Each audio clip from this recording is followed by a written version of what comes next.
that people sent me. And somebody sent me a story about Kevin Samuels and the fact that he died from hypertension, aka high blood pressure. And I thought I would kind of address some of that because I think that that's a serious issue. And a lot of people had speculation on how Kevin Samuels died. And the speculation has been ended. They basically revealed what the cause was. Now, here's the thing that's interesting. So when I read about Kevin Samuels dying of high blood pressure, one of the things that was interesting to me, it really affected me for a few reasons. One, he was 57. I'm 51. Two, he died in Atlanta of high blood pressure. I was actually in Atlanta when I found out that I had high blood pressure in about, I think, 2014. So I was in Atlanta, and this is a story I'm sharing just for any brothers out here, that when we start thinking we're invincible and we can't never die. Here's the deal. 55%, more than half of all black people have high blood pressure. And it sucks. And you don't feel it, but it could kill you like at any second, like stroke, heart attack, all that stuff. And so I remember I was in Atlanta and I wanted to get a life insurance policy, and it was a big one. So they needed to take my blood and take my blood pressure. And so the nurse takes my blood pressure and she looks at the reading and she stops and she says, "Let me take that again." And she takes my blood pressure again. And she basically tells me, "Your blood pressure is extremely, extremely high." And truth be told, blood pressure is just one of those things you don't even think about. You don't, because you don't feel it. It doesn't hurt, and as a man, you feel like you can just do anything. You feel invincible. And so when Kevin died from hypertension, aka high blood pressure, I really thought that it would be worth talking about to just remind everybody, especially black men, you have to go to the damn doctor. Men, there's something about being a man where you just feel like you can't never die, and it's mind over matter and everything else. And the truth is that at the end of the day, you don't want these things to catch up with you. And I saw that nurse, that video that I put up with the nurse who talked about all the black men in their 40s and 50s, that handsome men with good jobs who are sitting in the stroke ward and, can't move half their body and nobody's there to take care of them. And I really just kind of think that that's like a lesson, like kind of something we got to like think about, because sometimes people will be lying to you. Sometimes people will make you think that you can live your best life forever, and the thing was, I had a mixed relationship when it came to my feelings about Kevin Samuels. I had mixed feelings. On one hand, Kevin, he did a whole video about me like a year before he really blew up, and I didn't even know it. And I went back and I don't watch YouTube videos that often, to be honest with you, but I watched about 3 minutes of it, and he was saying things that made sense. They were very logical. And I said, this guy seems pretty smart. And I watched some of his older videos. Very smart, very logical. He blew up when he told that black lady she was going to die alone. I thought that was just really a fucked up thing to say. I don't think you have to tell people they're going to die alone. Let them die alone. Like, you don't have to say that. You're not helping them. You're making them depressed. You're being mean. You're being an ass. Like, don't do, like, and I think that people enjoyed the train wreck of blaming black women for all your problems and all this other stuff. And I just thought that was kind of unfortunate, because I think he was such a smart guy that if he had a little more moderation and balance, people could have really appreciated his intellect, instead of him cutting people off, instead of people just not even hearing him because you have no business telling somebody she's going to die alone just because she won't lose weight or because she don't agree with you or whatever, and then also I think when he said women over 35 are leftovers, they're not leftovers. They're human beings. And to say that black women over 35 are leftovers and nobody wants you, that's like saying black men who go to prison are worthless, or black men who don't have money are worthless.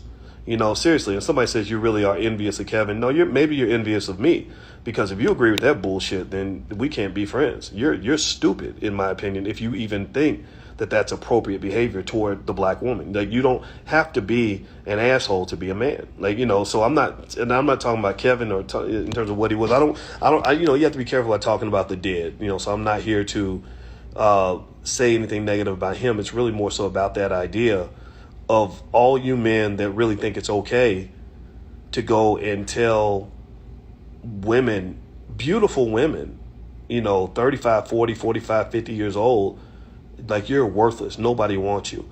And the thing is, like, I know he said other things. I know he had other videos and other content and all that. He did. Yeah, he did he had a lot of ideas that he shared. But shit, man, that's what you are becoming famous for?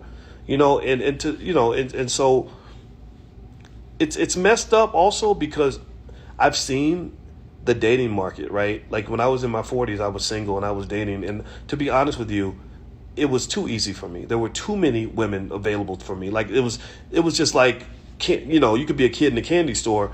I just didn't get involved in all that because I'm not trying to get caught up in situations and stuff. I was looking for a good woman, but I wasn't looking to be with every woman. But if I wanted to be that kind of person, it would have been very easy because there is a shortage in this country of marriage eligible, educated black men who are, economically capable. It's just the truth. There's a shortage. And, and so, a lot of women, they think it's their fault. They're told that it's because you won't do this and you won't do that. And sometimes it is. Some of that's true. I mean, don't get me wrong. I personally think that if you want to get better at dating and want to get along better with other human beings, you can't be a selfish asshole. And I think sometimes feminism teaches women to be very selfish. And I do feel that way, to be honest with you. However, what y'all don't understand, what a lot of people don't understand, is that when Joe Biden sent all those black men to prison, he was sending away a lot of your husbands.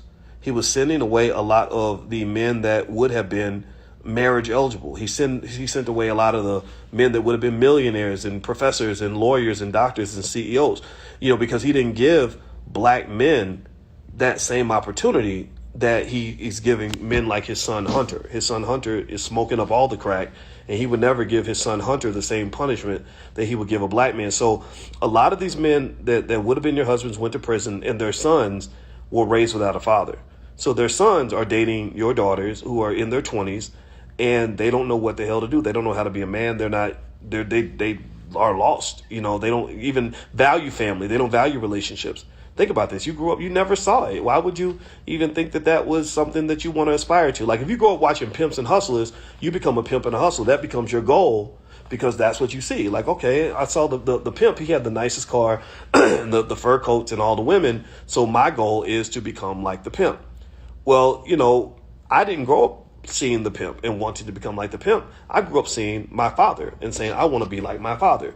I want to have a solid woman next to me. I want to be respected. I want to be a guy that follows through. I want to be brave. I want to be, all these things, and so what you see affects how you think. So long story short, I think that as men, I think that we can be whoever we want to be, do whatever we want to do. But I really think that there should be some sort of code of conduct in terms of what it means to be a decent human being. That's it. Now somebody says, trim your nose hair, nigga. Well, first of all, I'm not a nigga.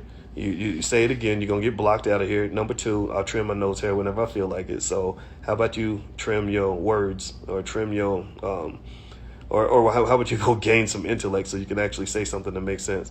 But my point here is to say that, when you talk about Kevin, I saw a lot of this coming. I didn't see his death coming. I didn't see that part. But it didn't surprise me. Like, the very thing I had been trying to say to guys who were getting caught up in this whole, like, these women won't do this and these women, their standards are too high and this is what's wrong with black women. I was just kind of like, you're going kind of down a road of, like, zero accountability. So you're really behaving just like the women that you're complaining about. They don't take accountability and you're not taking accountability. And then also, I was sitting here and I was kind of thinking about Kevin. I was like, you're in your 50s and you're still making men think that because you have options that you should never, ever commit to anything. You should never invest in people, never invest in relationships unless they meet certain standards, of course, or these really weird, elusive standards. And he never invested, in a relationship. I know he was married twice and got divorced twice, but then, the lady he died with was a lady he did not know. And so to me, I just thought it was incredibly ironic that you spent your career telling black women they're going to die alone because they don't listen to you, and you died alone. Like, you literally died in the arms of a lady. For all I know, she could have been a hooker. She might as well have been, because you didn't know her. You met her yesterday. It's like you met her like you didn't know her at 2:00 yesterday afternoon, and you're dying in her arms. That's literally like dying alone. And somebody says a man with options doesn't have to settle. Well, you don't have to do nothing. You know, I mean, I didn't have to settle. I had options and all that. I had plenty of options, probably more options than, you know, like, I don't listen to the guys that talk shit because, you know, I had more options than you because I've made $20 million and I'm famous. So when you are in that category, the options are everywhere. So I had all the options, you know, but the thing about it is, you know, like, if you look at Ice Cube's a guy you've seen on my platform before. Ice Cube had options, but look at Ice Cube's life. Who's been next to Ice Cube for the last 25, 30 years? Kim, his wife Kim. Well, you'd be like, well, man, you got all them options, dog. You Ice Cube, dog. You supposed to be out here being a player, dog. No, because Ice Cube is smart. He's strategic. If you go listen, if you pay really close attention, Ice Cube had a song called Ass Over Cash that he wrote in his 20s. And basically he said these dudes are stupid. They end up losing everything because they always put the ass over the cash. They put you put chasing ass over chasing your goals. So you chasing women because you chasing your addiction to the next orgasm, your addiction to the next big booty, or you getting lured in with a big butt and a smile because you can't think strategic. You can't think on a higher level. You like a goddamn dog. You know, and dogs run around sticking their dick in everything. And next thing you know, dogs end up in dumb situations. They end up dead. They end up getting poisoned, getting killed. You know, so ultimately, you're not strategic. If you are a man who gets distracted by shiny objects, you will be a loser for your whole entire life. You will never, ever succeed. You will never be able to win. And even when you think you're winning, it's going to be a false victory because eventually you're going to run into that poisonous piece of ass that's going to cost you everything. You're going to end up like these dumb fucking rappers who end up getting divorced and end up broke. The rapper Exhibit, you know, I got all the bitches, I got all the women. Yeah, well, now Exhibit's in divorce court telling the judge that he ain't got no money to pay his ex-wife. You'd be like that football player, Deshaun Watson. Deshaun Watson just signed the largest contract in NFL history, from what I understand, or one of the largest. Well, Deshaun Watson's going to pay $100 million for all them hoes that he was chasing. Deshaun Watson, I'm sitting here like, how you got 30 women accusing you? Ain't no 30 women that can accuse me of nothing involving no sex. There's not 30 women alive that could have a story about me that would make me look like Deshaun Watson's look. I'm like, I don't even have one or two of those stories. You got 30? Dude, you're going to lose everything because you have no discipline. A man with no discipline will be disciplined by the world. You will either be disciplined by the criminal justice system, or you will be disciplined by the predators that exist to take advantage of your dumb raggedy ass. So keep on going out here and laying down with any cute little girl with a big booty and see how quickly you end up in a very bad situation. You know, I've seen guys cry because they can't afford their child support. And I'm just like, why are you crying? You wasn't crying when you was getting the pussy. like, what are you crying about? Like, you did this. She didn't. They didn't. These women, these hoes, these women, they do that. Yeah, well, you know, you don't have any discipline, dude. You don't understand. You know, sometimes you got to not take the free sample from the dope man unless you want to get hooked on the drug. So sometimes you have women that will offer you a free sample, like, oh, come here, I'll treat you nice and you can have whatever you want. And you really think that because you're the man that you really got it made, but really you're being lured into a trap, you know, and some of these women will trap you. So I personally think that there should be more conversations about that. I believe that any man that wants to be successful must be very strategic, especially when you're a black man, because the white man wants to take you down. He wants you in prison. They really wanted your mother to abort you because they don't even want to deal with your black ass. But then they definitely want you locked up. If they don't have you locked up, they want you to be ignorant and uneducated. That's why they distract you with hip hop and trap music and all that, so you'll stay in the trap mentally. So you'll go out here and do something that's going to either get you locked up or keep you so high on drugs that you don't even know what's going on. You can't compete. You can't compete if you're a drug addict. You can't. Drug addicts can't compete with hardworking, focused, talented people. They can't. You know, I laugh. If you put an alcoholic or a drug addict in front of me and that's my competition, I just kind of laugh because you're not focused at all, because you're a slave. You're a slave to the drugs. You're a slave to the vagina. You're a slave to, sometimes people are slaves to the money too. You can even be a slave to the money. So for a man to be successful, you must be strategic. And I really wish there was more conversations about strategy. And so with Kevin and his whole message and the message guys were getting from him, I understand part of it in the sense that I think black men are not heard. I think that there needs to be more effort to hear how men feel. I think that there are women that do hurt men and nobody hears that. I think that we live in a society where every time a man is accused of anything, everybody believes the woman over the man. I do agree with that. And I think Kevin was able to tap into that frustration. But the problem is sometimes you can go overboard. So if you look at, I want you to go do this. Go look at Kevin's YouTube channel. And I want you to look at the last 8 videos that he did. I want you to look at the thumbnail and the title. Kevin was very smart in that regard. He knew what thumbnail that was going to trigger you. He knew what title to use to get you to watch the video. Every single video that I saw, the last 8 videos before he died, were all images of a black woman. It wasn't like the thumbnail was blaming men. It was an image of a black woman, and it was some complaint about the woman in the title. It would be like, you know, single mom thinks she's the prize. So there's like a scorn or a contempt towards single moms, or educated black woman thinks she can compete for a man, or modern women just don't get it. So there's like kind of a contempt toward women that would be considered educated, modern, or single mothers, things like that.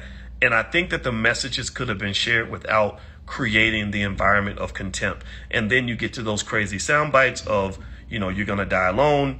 Well, that puts you in a risky position, because then when you die alone, everybody's going to remember what you said. They're going to say, wait a minute, you told everybody else they were going to die alone, but you actually died with a lady you don't even know. And so I personally think that balance is really critical. And I also think that the real test of your manhood, in my opinion, is just like love. It's just like showing, it's like I can love black people without hating white people. I have a lot of white people who think that I don't like them because I'm so pro-black. And I just tell them, I'm like, I don't have to hate you to love myself. I ain't got to be anti-white to be pro-black. In fact, if I feel that being pro-black means I have to be anti-white, that means I haven't reached my highest level spiritually and intellectually. Because somehow I see you as the barrier for me to be able to love myself. Somehow I feel that I have to either please you or compete against you or overcome some shackles you put on me in order for me to be free to truly love myself. So before I can really learn to be pro-black, I got to be anti-white. I got to fight the white man, because the white man is the one holding me back. But if I really am a liberated black man, then I can love the hell out of being black and not give a shit what white people are doing at all. You know, so when white people are constantly in your consciousness, that is actually them wielding a type of power over your existence. It's just like when you break up with somebody. If all you're doing is trying to prove your ex-boyfriend wrong and finding out if he's happy or unhappy and talking about him all the time, what you're really actually telling me is that you really love him. You just hate the fact that you love him so much. The day I know when you're really over him is when I say, well, you know, Tyrone got married, and you're like, wow, good for him. That's great. I'm glad to hear he's doing well. And then you don't even care enough to really to barely say that, because the opposite of love is not hate. The opposite of love is indifference. So I'm indifferent to what white people are doing. So the same thing is true, I think, with manhood. I think that being a man does not require you to be anti-woman. Being a man does not require you to sit around and complain all day about what women are doing to you. Women are going to be women. Women ain't going to change that much. If a woman is acting stupid, you walk away from her and you find a woman who's not acting stupid. If all the women around you are stupid, then that means you're choosing stupid women. At the end of the day, it comes back to me. What type of woman am I spending time with? And also, does me being a man and me being firm in who I am and loving myself and doing what's best for me, does that mean I have to be mad at women at the same time? Because I think that me sitting around arguing and barking and bitching all day about women and what women do and how women hurt me and how women do you wrong and how women do this and that, that almost makes you the bigger bitch. All that does, that just makes you the bigger bitch. That makes you very bitchy, very whiny. And the thing is, here's the thing, I understand though, because love is a powerful process. So when you fall in love with a woman, and this is where the power of womanhood comes into play. This is why I wish more women understood this too, is women are very powerful. If you let a woman into your soul, she does have a type of power that pussy can't buy that power. A big booty can't get that power. You know, when a woman really enters your soul, it really is like like catching an emotional version of the coronavirus. Like, she's in there. So she can just get in there and cut up your internal organs and all this stuff and do it without even touching you. She can do it with her words because you love her that much. That's why it's very important to be strategic about what types of women you even allow to have that power and knowing when to create appropriate boundaries. So I just think that I think that men have to learn strategy, and I think that strategy has to go a lot farther than the simple stuff, like how do you get more ass, or this is how you're supposed to dress if you want a woman to like you. All those things are nice, but that's like level 1 type stuff. But it's like, how do you find happiness in this world? How do you find peace? How do you succeed at the highest levels? Like if you're talking about trying to do something amazing and extraordinary, what type of work ethic do you have? What do your values have to be? I don't think that there's a lot of conversation about that. I think these superficial conversations, or where women are like trying to find a man that makes a certain amount of money and that's it. It's like, really, that's it? That's it? Like, that's crazy to me, because I know a lot of millionaires who will ruin your life. Like, that's really it. So really, if a man makes a lot of money, that makes him a good man. Are you serious right now? So long story short, I was just thinking about this. This was all on my mind, and I saw the thing about how Kevin died, and I think that the thing that sparked my original conversation was just the warning about blood pressure. Get your blood pressure checked on a regular basis. I have to do. So I don't do everything I'm supposed to do all the time with my blood pressure, but I do take medicine for it. And, and I do monitor it, because that's the one thing that can just kill you out of the blue. And I'm a guy that stays under a lot of stress because I work really hard. So, when I saw how Kevin went out, it was like, whoo, okay, got to be careful, but at the same time, I can also say that, at some point, we all die, and I'm happy with my life. Like, I feel like I've achieved literally every goal I had when I was 20. I accomplished every single one of those goals. I achieved literally every one of them. I married the woman I wanted to marry. I made the money I wanted to make. I got the education I wanted to get, the success I wanted to have. So if I died tomorrow, I wouldn't have a lot of regrets, but I don't want to die too soon. And so I think that just for black men, especially when you hit 40, you have to acknowledge your health. And I would encourage you, maybe just, make sure you get that checkup, take your vitamins, exercise. I think that when you get past a certain age, you have to exercise. I think that's really important. If you're not exercising, just do baby steps. That's what I did. I just did little baby steps, and that made a difference for me. So anyway, if what I said about Kevin hurt your feelings or made you sad, I totally understand. I know a lot of guys, respect him, looked up to him, and I don't mean to be to sound harsh or anything like that. But I would encourage you too, if you look at any man or any woman in that way, where you feel like they're beyond reproach, be careful about that too. That's a very dangerous place to be, because when you get into the point where you get to hero worship, you can end up being vulnerable to very bad ideas. Like, I look up to a lot of people. I look up to, my favorite male heroes are Louis Farrakhan, Dr. Claude Anderson, Dr. George Fraser, Kenny Gamble. I really also admire Herb Strather and Gary Shelton out of Detroit, and a few other black men that have just done amazing things. But every time I talk to them, I always make sure that I have my own ideas, and I don't just embrace whatever they tell me. Like, I don't look at what they say as the gospel. I will take the pieces that work for me And then there's some pieces where I say, that's not my style, or I don't want to go that route that you went, right? So I really think that any guy who feels like you're trying to figure it all out, yeah, get advice. Find the OGs and the older men that you can listen to, and older women as well. But form your own opinion. Like, what is your opinion? And if you can't critique your heroes, then that means you're not really thinking hard enough. Every single person you admire, you should be able to look at their life and point to mistakes that they make. Like, the two greatest black men in history to me were Muhammad Ali and Malcolm X. I could lay out enough critiques. I could lay out enough critiques of either one of those guys that you would really think that I didn't like either one of them. Like, I could talk about Malcolm and say, I think the way he handled his parting from the Nation of Islam was wrong. I think he was asking for trouble, honestly. I think that there were a few other things he did that I didn't like. Also, even getting married and not having something prepared for your family in case something happened to you, I thought that was a huge mistake. Ali, his mistake was he was chasing too much ass. So all those women ended up taking all his money. Guys I knew that knew Ali said that because he was so handsome and he was a world champ and he had all his money, he never ran out of women. He would have a new woman every day. And that seems fun. But unfortunately, that can cause you a lot of problems. If you look at Ali's life, that dude, he would have died broke. The only reason Ali did not die broke was because his last wife, Lonnie, was the one who scooped his ass up when didn't no women want him no more because his speech was slurred and he wasn't fighting no more. She scooped him up and saw that he still had a brand. And because she had an MBA from UCLA, she rewired that brand to allow him to make money after he was disabled.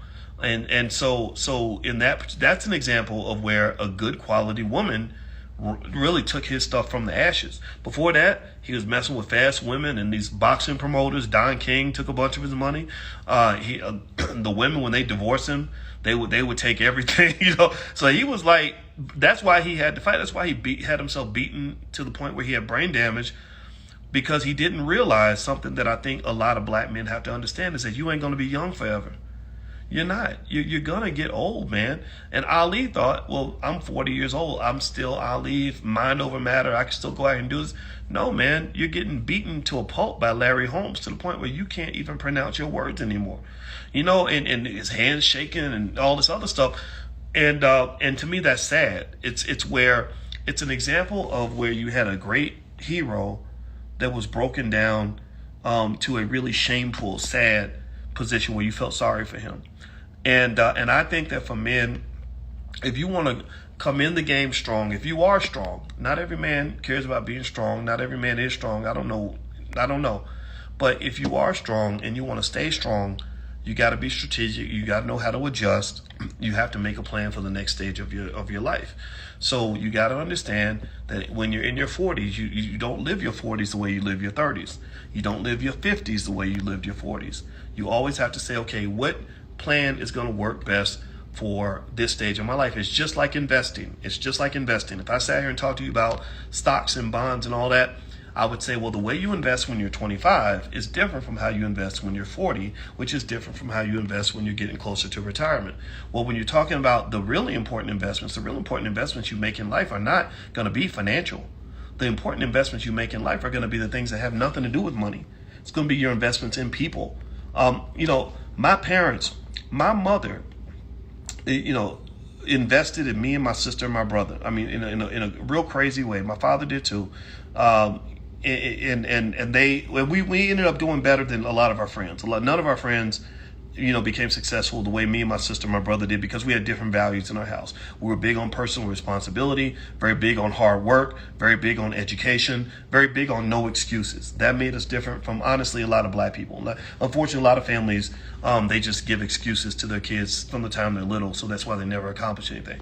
And so years later, if my mother wants something, she doesn't need a retirement plan. She doesn't need retirement income.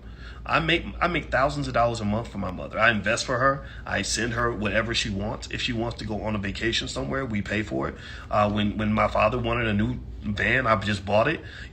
And so that is a scenario where he got a return on his investment in retirement, because back 20, 30, 40 years ago, he was investing in us, right? So what I really think happens sometimes to men is that because we can't, again, a strategic man can see time. He can see the passage of time. He can see the past, present, and the future and connect them all. An unstrategic, unintelligent, undisciplined man only sees the moment. He only sees now. So, you put, a bottle of liquor in front of him, he'll drink it up. Put some drugs in front of him, he'll sniff it up. Put a woman in front of him, he'll fuck it up. And he's not thinking about the long-term consequences. Well, and that's because of society. Society encourages that. Also, in fact, they say that watching lots of TV reduces your ability to engage in critical thinking. It literally disrupts the prefrontal cortex of your brain, which is actually the only part of your brain that separates you from an animal. So some of our people, when we're not being trained to think strategically, you see them, unfortunately, living like animals do. Like, I'm living for the moment. I'm not making a plan for next week. If you give a dog, you go give a dog like 2 weeks worth of food, he's not going to ration that food out. He's not going to say, okay, I'm going to eat a little bit today so I can have more later and blah, blah. He's not going to do that. He's going to eat 2 weeks worth of food in one day, get real fat, and then starve for the next 2 weeks. That's what a dog does. And if you look around at the way some of us train our children to live, and I'm not saying that these people are dogs. I'm not trying to be mean or dehumanize anybody. But if you look around, tell me if you know what I'm talking about. Some people live in a way where you're like, how are you going to survive like that? Like, wait, so, okay, I get it. Okay, you're paycheck to paycheck, and you swear it's the white man's fault, and it's nobody's fault. It's not your fault. It's everybody else's fault. You laying down with raggedy ass men that would be terrible fathers, but you like them because they got big penises or the sex is good. Okay, I get that. Your trauma is causing you to seek out pleasure as a way to numb the pain that you're feeling internally because you haven't, been told about things like therapy and stuff like that. So your therapy is that toxic man's dick. Like, that's the thing that makes you feel better. So that's your crack pipe. Okay. And you got all these girls pregnant. You get free time. You're wasting the free time because you watch Netflix all day, or even your health. You don't want to work out because running is hard. Exercise is not fun. So as a result, your life becomes a reflection of a lot of short-term choices that feel good, right? You're overweight. No disrespect if you are overweight. I'm not making fun of you, but I'm just saying this is what can happen to us, right? We could get overweight because we're not thinking long-term about health. We can have a lot of situations, a lot of bad situations because we're sleeping with anything that looks good. We're not thinking about how this fits into our long-term plan. We are broke because when somebody charges $80 or $200 or whatever for a financial class, we think that that's too much money to spend, right? So we don't have a plan. We don't know anything about money, but somehow we think we're going to have money, but we've never taken the time to actually plan to have money. We want to have money, but we've never taken the time to even understand where money's at and how to get it. That doesn't make any sense. I can't imagine me thinking that I could go survive in the Amazon and I haven't spent like 10 minutes even studying how to survive in the woods. Like, I don't even know how to chop wood. I don't know how to shoot a gun. I don't know how to do nothing, but yet I'm thinking you can drop me in the Amazon and I'm going to survive, but I've had no training. That's how people look to me when they want to have money and they love money and they say, I'm out to get money over everything, but they know nothing about how to obtain it. That's illogical. That makes no sense. So what I would say to you, and I'm going to say this and I'm going to be done. When you're talking about life, and we started talking about the Kevin Samuels thing, and I'm not in any way dissing Kevin or whatever. I would encourage you to supplement whatever you've learned with understanding life strategy, life management. When people say Planned Parenthood to me means planning who in the hell I'm even going to sleep with so that I don't curse my children with a terrible parent. But that also requires me to be willing to do the work, perhaps through a therapist, to learn why is it that I tend to make choices that are not beneficial to me. When you're talking about health, well, strategically, that means exercising is not fun. I hate running. It is not fun. It hurts all my joints. But I do it because I know that if I do a little bit of running, I'm not going to get fat. So that's the trade-off, okay? I deal with the discomfort of running. If I do it so I don't get fat, and I'm getting older, and I want to make sure that when I get older, I'm not a person that's in a fucking wheelchair because I didn't want to get up and do a few jumping jacks and run around the block a couple of times. When you're talking about economics, okay, strategy means that when I get my money, I'm going to save some of that and I'm going to invest some of that. I'm not going to spend it all, because if I want to have money, I've got to invest some of that money. I've got to save money. If I want a harvest, I must plant a seed. A lot of people plant 0 seeds and then wonder why they have no harvest. Well, you have no harvest because you don't get a goddamn harvest if you did not plant any fucking seeds. How simple is that shit? Like, God made it real simple for you. He made the rules are simple. If you give nothing, you will get nothing. If you do not sacrifice, then you will have nothing. Where did you think that the benefits were going to come if you did nothing to earn any of those benefits? It makes no sense to me. So I just think that at the end of the day, if you want to ask me who's going to be the most successful long term, I would probably ask you to look around your life and say, what are the areas in my life where I'm making a sacrifice on a week-to-week basis? So if you are making sacrifices by being a great parent, spending time with your children, then you're going to get benefits. Your children are going to love you and they're going to be successful because of that.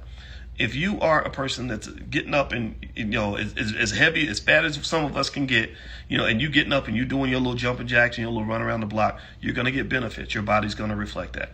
If you're a person who's taking the time to learn economic intelligence, well, then eventually your bank account will reflect that. You will have more money than somebody who didn't do that. So I would encourage you at the end of the day, just think that through and as you make decisions. So let me see. I see a question. Let's see. Boyce learned from Kevin Samuels. Boyce is married, but had to accept something that was not ideal. However, an improvement based on his lifestyle. That is why he does not agree with Kevin Samuels. Did I learn from Kevin? I didn't really learn that much from it. What I learned, but what I did when Kevin died, I learned that my suspicions were accurate. That everything I'd said about, in your 50s, like if you run around with hoes, like you're at risk. Like that literally was something I used to think about. I used to think, like, what if, I'm 51. What if something happened? Like, what if I'm dating some 25-year-old and something happens to me that, that reflects the fact that I'm 50 something? Like, what if I have to be rushed to the hospital? I don't really want some 25-year-old that I barely know responsible for my health, because they're not going to give a shit. They're literally going to look at you and be like, this old ass man, like, I don't want to, like, you're a waste of my time, so I remember thinking, like, I kind of, and I did take issue when he said 30 women over 35 are leftovers, because I remember telling my friend in my 40s, I said, I will not date a woman under 35 because I want to date a grown ass woman. I don't want to date a kid. I dated a younger woman. I dated a woman in her 20s, and I was, I wasn't in my 20s when I dated her.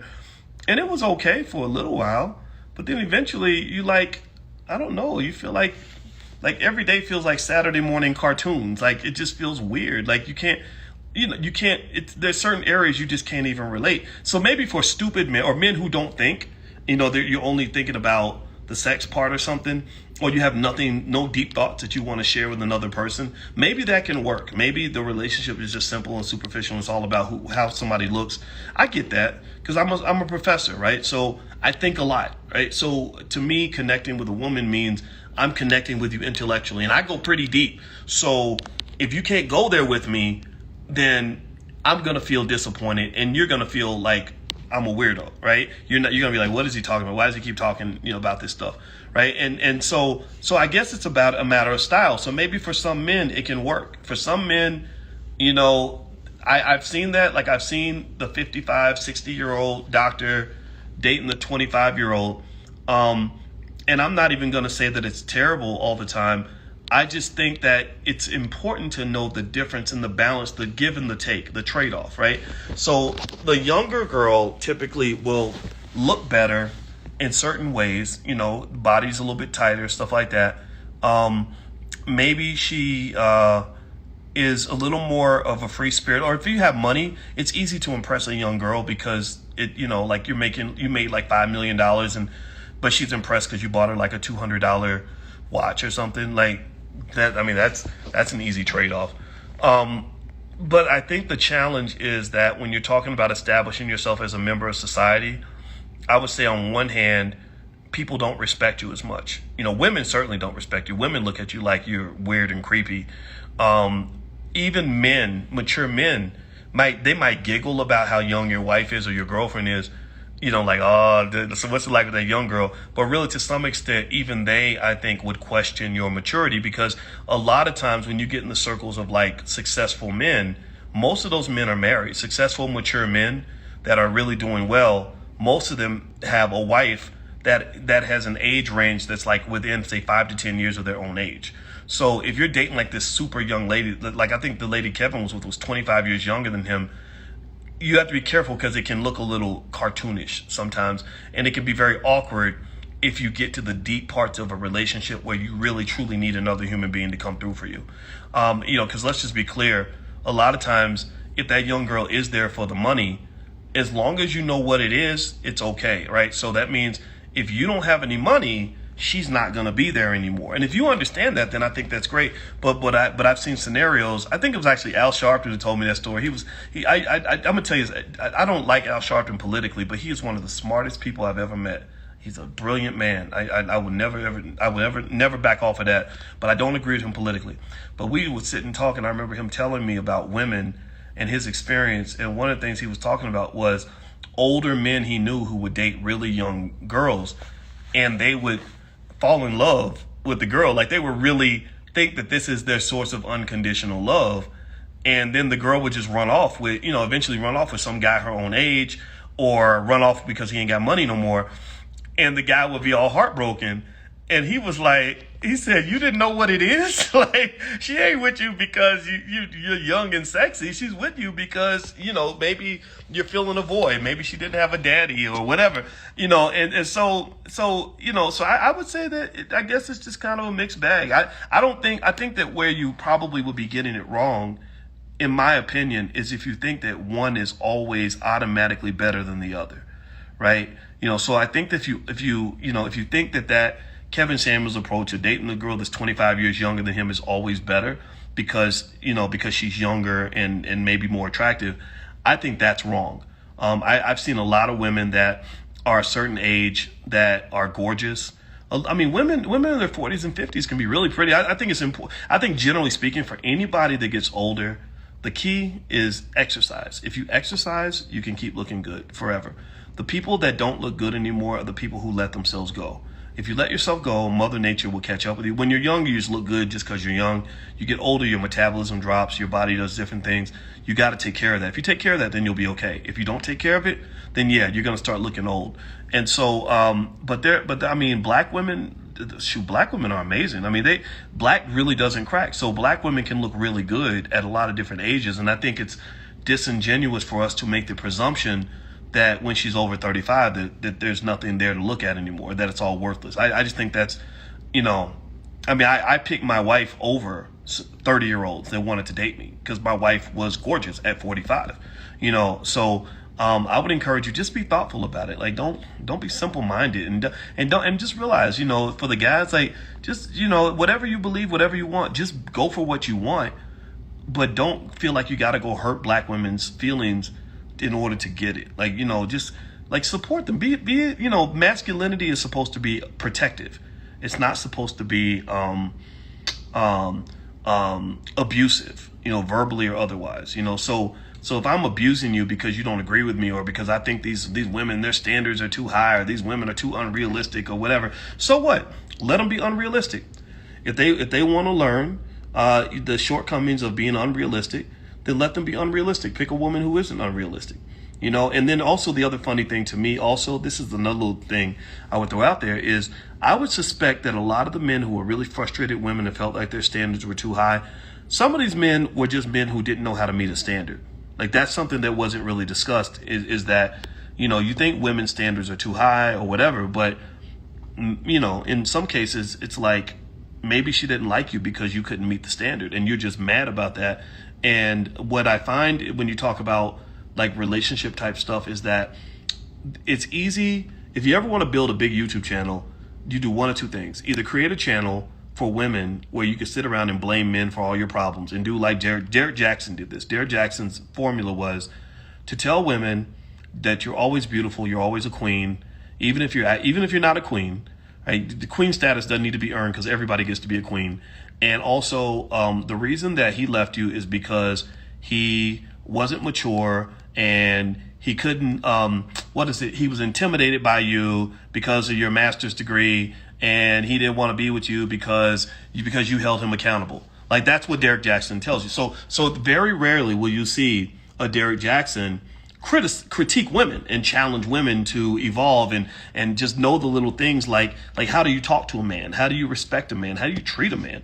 There's none of that. It's all like you're sitting there lonely with your popcorn every Friday night and your bunny slippers and your house full of cats because men are this and men are that and men are garbage. Well, that doesn't really help you. That is just a drug. He's a dope dealer, right? So the drug is sympathy. I'm going to give you sympathy. I'm going to give you reason to feel sorry for yourself so you'll feel better about your situation, because you know that the reason that you're sitting there and none of your situations are working out is because men are fucked up. That's not helping you at all. So another way to build a big YouTube channel is to go the Kevin Samuels route. This is why they became rivals. This is why people want to do a versus between those two. So the Kevin Samuels route was, these modern women are all fucked up. Their standards are just too high. How in the world can a single mom think that she deserves a good man? Or these single moms, they all became single moms because they're stupid, and you're a sucker if you go date a single mom. Who would want to date us? They made the baby by themselves. There wasn't a man who made that baby that they're taking care of. So it all comes back to like the reason that your life is messed up is because women are messed up. And women don't get it, and women don't understand how to deal with men. So to me, the lack of balance was there wasn't a lot of, shall we say, guidance or criticism on the men to kind of say, look, this is how you can still be a man without being mean or critical or nasty toward women. Most of his, again, go look at his last 8 thumbnails. All those 8 thumbnails were very toxic toward women. And also, I saw where he was talking to a woman, he got mad and he got triggered and he said, these broads, they get on my nerves. That tells me he needed therapy. That tells me he had some anger from the past that he had not dealt with, and he was taking it out on his YouTube channel on those poor women who, for whatever reason, were naive enough to come to the show to get advice, which I think was a bad idea. I don't think that was necessarily good advice, because a lot of times I think that you have men who want things from women that they haven't really earned. Like if you want her to act like a wife and do wife-like things, but you're not willing to make her a wife, well, that doesn't make any sense. Or I want you to submit to me in a certain way, but I also want you to pay half the bills.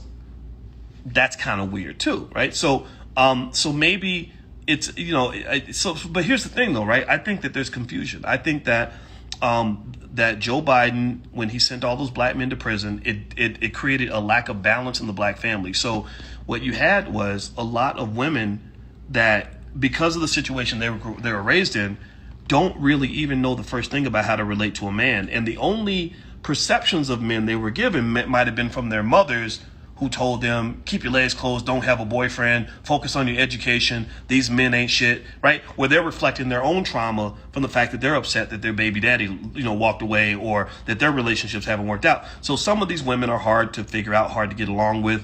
Some of them, unfortunately, because of what they've gone through, come out with very masculine tendencies, where if you are a man who does have his stuff together, you're not getting a scenario where you want to nurture the person that you're with. You need to compete with them, because everything is a competition, right? They're trying to be the head of the household in every way, and you're trying to head the household, and y'all just bumping heads. And then also the men that grow up, especially men who were raised by single mothers, many of them, if they did not have a consistent male role model that they saw every single day, who taught them the nuances of manhood, I am firmly convinced that many of these men, not all of them, but a lot of them, are confused about manhood. They really don't know what a man's supposed to do. And also, some of them were spoiled. Some of them were spoiled, by their mothers. Like, their mothers literally they raise their daughters and they spoil their sons. So I don't know where that comes from. I think it's because mothers are natural nurturers. So they'll nurture their son. So the son comes in and says, I got a bad grade on the test. The mom says, oh, it's okay. Just eat some cookies and take a nap and you'll be all right. And some of these boys get out here and they learn how to use their dicks. Like they learn how to have sex because sex feels good.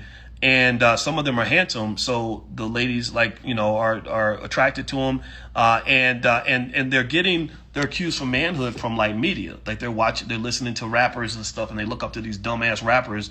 Most of them who have fucked up lives, most of them have fucked up families. Like, why would you look up to a man like Future? There's nothing to look up to about Future other than the fact that he makes good music. That is literally the only admirable thing I have seen publicly from this man. Everything else is pretty much toxic. And so the idea that there are men that will look up to Future, but call Russell Wilson a simp, that is a mental illness. Like, that's really weird.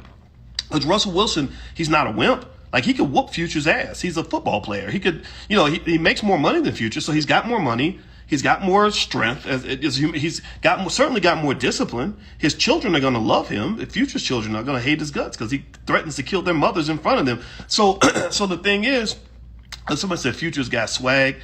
That's not swag.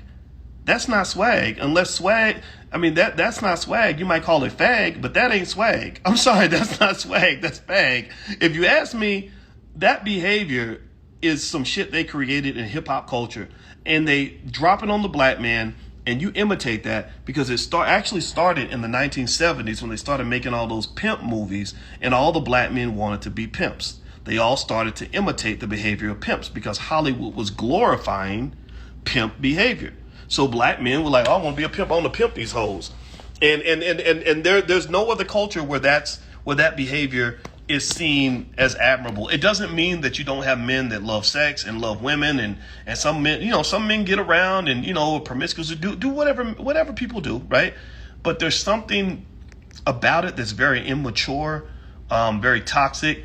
It's also a stunted growth, like stunted mental growth, where they behave like children even when they're 45 and 50 years old. They don't understand that, okay, maybe some things I did when I was 24 I'm not supposed to do when I'm 44. But you got some 44, 54-year-old men still running around here like kids. And I just think that, so I think that broken family plays a big part in this, because I think that men who are not consistently disciplined by a strong man in their life, they tend to be very weak mentally and physically. They tend to make excuses. They don't do well with any form of accountability or responsibility because they're not able to exist in a world where other people depend on them. They've never had that. The only thing they've maybe seen in some cases is they saw their strong black woman of a mother carry the world on her shoulders. So they know how to depend on a woman. So that's where you get the hobosexual. The hobosexual are those men that look for a strong black woman to not be a wife, because making them a wife is too much pressure. So you make them a baby's mama, and then you do some sort of ridiculous Facebook post where you say, I just want to publicly thank my baby's mamas for holding it down while I was out here in the streets being a knucklehead. I had one experience where I mentored a kid, because the kid didn't have a father, and I was kind of like a father figure to the kid, and I eventually met the child's father, and we were cool. We talked and everything, and I remember him saying to me, "Man, I just want to say thank you for looking out for my daughter when I was out here in the streets being a knucklehead." So part of me was empathetic to what he said. I get it. We make mistakes, things happen, we live in the world. But the other part of me was very sad. I was sad because I was thinking to myself, it's not my responsibility to take care of your damn child. I know you were appreciative, and I appreciate the fact that you're appreciative, but God damn it, why the fuck weren't you there for your child? And then the other part of me was like, I could have been R. Kelly. I could have been raping your daughter this whole time, and you're not there protecting her the way you're supposed to. Who raised you? Who taught you that this is okay? Who taught you that letting go of your responsibility is all right as long as you apologize later on for the fact that you weren't there for 14 years? I was a little angry. I was angry and I held it in. I was like, okay, Boyce, don't be mean. Don't be judgmental. But that's how I felt. That's really how I felt. And all I just said was, I said, no problem, man. It was an honor. She's a wonderful child.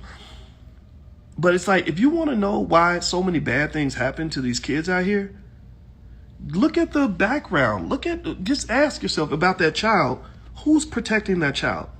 Whose responsibility is it to protect that child?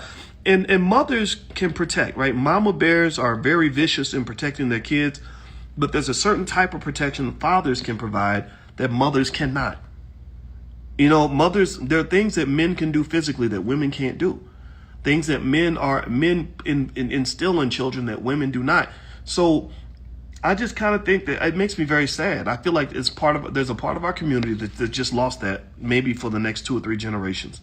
And men who have never seen that or never had that instilled in them, I think they maybe just see the world, they see responsibility as, well, why would I do that? Why would I take on responsibility when it's easier to not take responsibility? And I get that. That makes perfect sense if your value systems are developed in a way where you never saw the gold at the end of the rainbow. You never saw the benefits of taking the responsibility. So why would you do that? It's like if you ask me, hey, Boyce, why don't we go climb Mount Everest? I'm gonna be like, hell no, that's hard. It's cold. I might die, right? I see no benefit in putting out the sacrifice necessary to climb Mount Everest.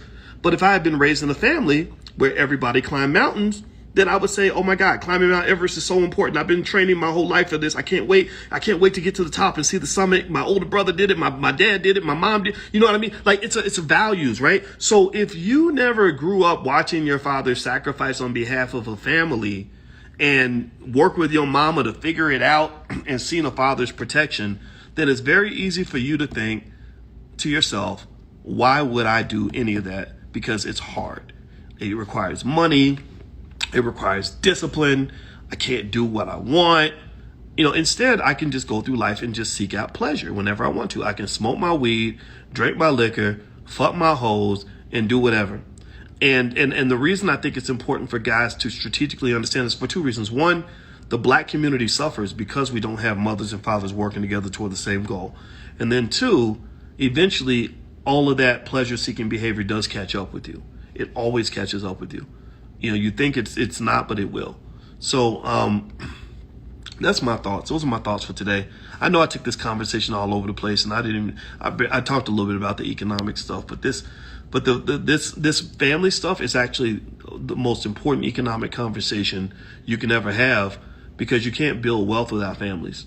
The black community, the part of the black community that always remains committed to broken families, is the part of the black community that will always be poor. I want you to pay attention to that. I want you to look around. Whenever you see a lot of poverty, I want you to look at the family structure and ask yourself, is there a mother and a father in the household working toward the same goal of providing for the family and taking care of the family? Or is this a family where there's lots of drama, lots of chaos, lots of trauma? Those tend to be the families that also have financial trauma. So if you want to have financial security, then you must have a family that provides emotional and physical security. Security isn't just your 401k and all that stuff. It's also literally having that big, strong man in the house that's willing to shoot somebody if he decides to break in and rape his daughter. And that's the real world that we live in. That's how you protect your girls from the R. Kellys of the world. That's how you keep your son off the street. That's how you keep your daughter off the pole. That's how you keep your son out of the unemployment line, is you have to have that security. You have to have structure. And so anyway, I mentioned to you guys the book that I'm working on. I'm almost done. It's called The 10 Commandments of Black Economic Power. And I've been working on this book for a while. I've been thinking about it for a while, literally meditating on this. And basically what I did was I said, I want to create 10 definitive rules that a family can follow that will guarantee economic success.